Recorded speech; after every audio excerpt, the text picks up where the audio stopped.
ভালোবাসাটা এমন একটা বস্তু যা দেখে সহ্য করা যায়, কিন্তু করতে গেলে বহু কঠিন হয়।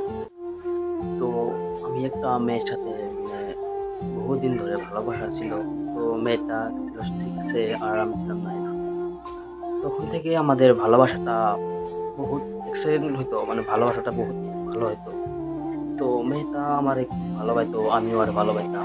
ভালোবাসাটা মানে এক প্রকার করতে গেলে মেয়েটা আমাকে ছাড়া বাঁচতে পারতো না। তারপর মেয়েটি আমাকে একদিন বললো যে, তুমি কি করতে চাও ভবিষ্যতে? তো আমি বললাম যে, কি করবো আর, যদি ভাগ্যে লেখা থাকে তাহলে একটা কিছু করতে হবে। তারপর মেয়েটি 1 মাস 2 মাস হয়ে যায়, আমার সাথে কথা বলতে আসে না। আমি ভাবছি কি যে বাড়িতে হয়তো কেউ জানতে পারেছে, তো সেই জন্য কথা বলতে আসে না। তারপর মেয়েটিকে একদিন আমি জিজ্ঞাসা করলাম যে, তুমি আমার সাথে কি কথা বলতে বলছো না যে? মেয়েটা বললো, তোমার সাথে কথা বলে কি লাভ হবে? তো ভালোবাসা যদি এমন হয় তাহলে মেয়েটাকে আমি ভাবছি যে তাকে আমি সারা জীবন আমার সাথ করে রাখবো, কিন্তু সে বুঝতে পারলো না ভাগ্যের লেখন কি হবে। একটা সাপকে বিশ্বাস করা যায়, কিন্তু একটা মেয়েকে কখনো বিশ্বাস করবেন না।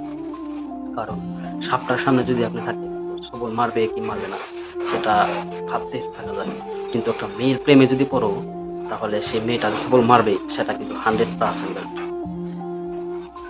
তো আর কি বলবো, এমন একটা পরিস্থিতির মাঝে আমি এখন রয়েছি।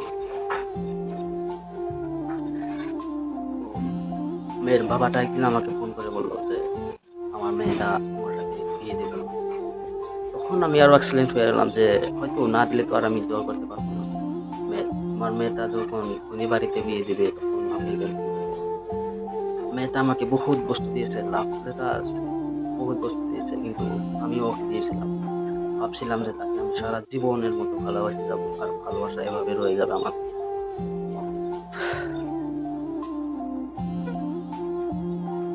হয়তো আর কোনোদিন এমন কাজ করবে না। আর ভাগ্যে যে আছে সে তো আমার হবেই।